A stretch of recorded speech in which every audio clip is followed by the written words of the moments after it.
Hi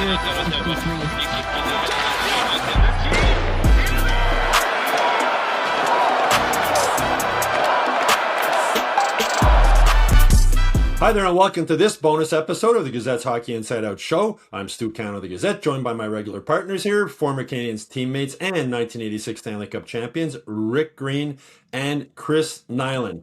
Guys, I tweeted the other night, I was watching one of the overtime games, and I was saying it's incredible how players in the NHL playoffs play at such a high intensity, basically every second night for 2 months, if they end up winning the Stanley Cup.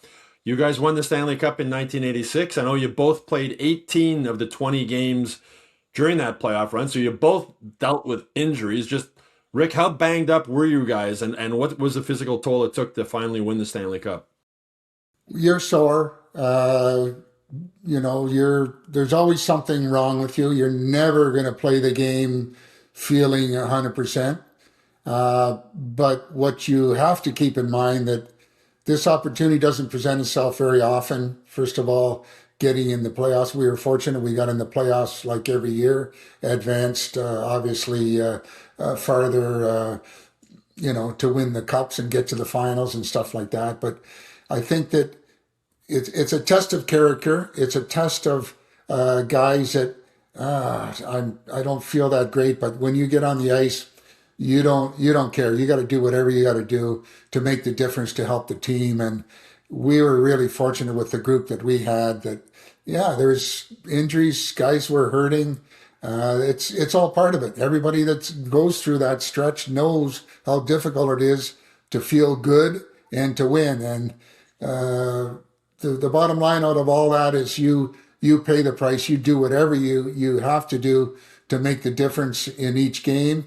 And then you add things up at the end of the series and go, whew, we either almost did it or we did it. And really was fortunate that we did more good things than bad things in our years. And it's a challenge, but it comes with it. And it's up to each and every guy find a way to dig down and be the best, even though you don't feel the best. Well, Rick, the 2 games you missed were earlier in the playoff run, right? Yeah, it was with the Rangers and against the Rangers, and I mean there was things that were nagging that just didn't feel good, but you did the best you could do with the opportunity, and found a way to contribute and do my part, and allowing us to win a few hockey games. Knuckles, I know you missed the last 2 games of the Cup final with injuries. That must have killed you. What were you dealing with through that playoff run? Yeah, it's weird. Like I don't know how I didn't get credit for the game. I get hurt, and then I didn't play the next game the last game in Calgary because of my ankle. But I don't recall missing 2. I thought it was just 1 because I tried to go in the warm-up. I got hurt in the previous game in a fight with Sheehy, and my leg went underneath me, and I snapped my ankle, and my ankle was like a grapefruit. But I started the playoffs at 202 pounds. I was 192 at the end. I was all sucked up. I had a black eye. I was limping. I was beat up by the end. But you know what? It felt good knowing we won the Stanley Cup. So the pain wasn't so much, but. I was bummed out. I couldn't be on the ice the last game. I really wanted to be there. They injected me to numb my ankle to see if I could go. And Big Serge put a kibosh on that. There's no question. He just saw, he said, big boy, your left ankle can't keep up with your right ankle. Because it was so numb. Yeah. But I could hardly tighten my skate. It was the right move by them pulling me.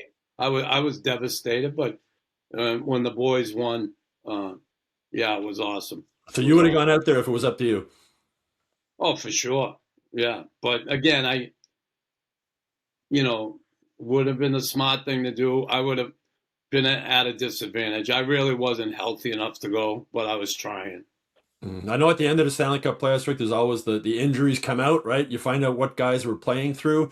I remember Bob Gainey playing through 2 separated shoulders, I believe it was, in the playoff run. What's the injury or the biggest injury you remember a teammate playing through? I'm thinking it was a broken thumb actually that I had that I did it in January. I believe it was that year. Had surgery, then came back, and you just loaded up with lots of tape, and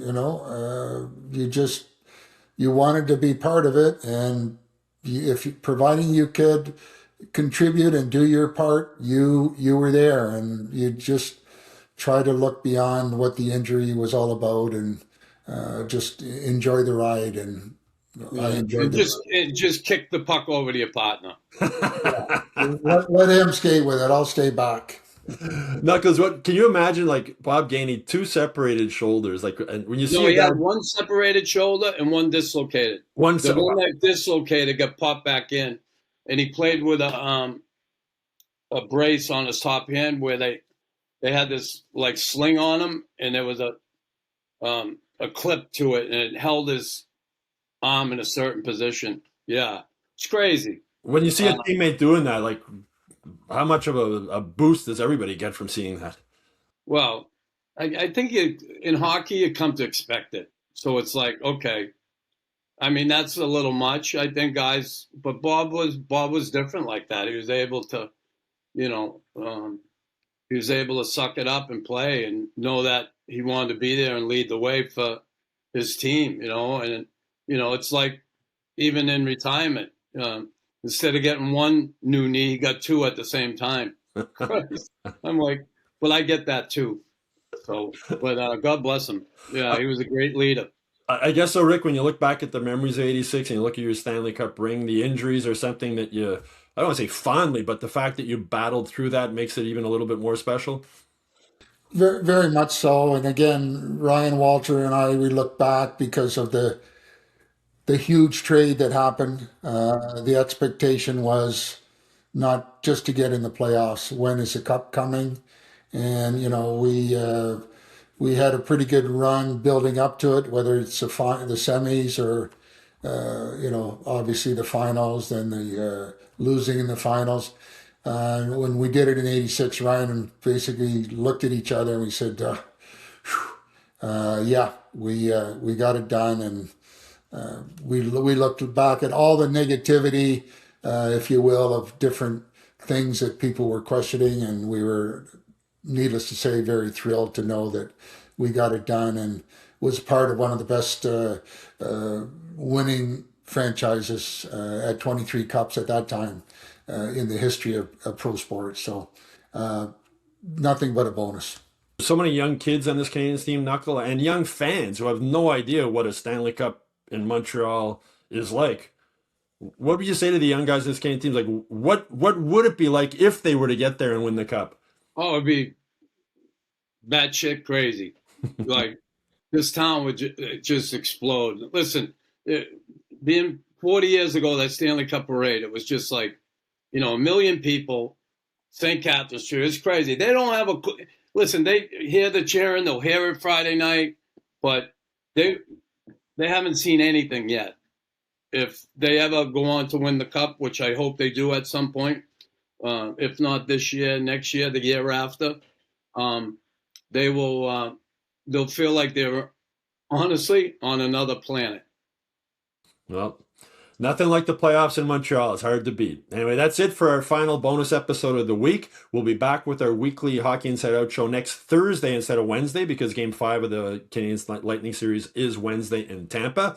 And in the meantime, if you haven't done so already, please subscribe to the Hockey Inside Out YouTube channel. And in case you didn't already know, Hockey Inside Out is now available also on Spotify and Apple Podcasts. Stu, by the way, if they do win the cup here, the parade... it won't be like having one in a parking lot in New Jersey.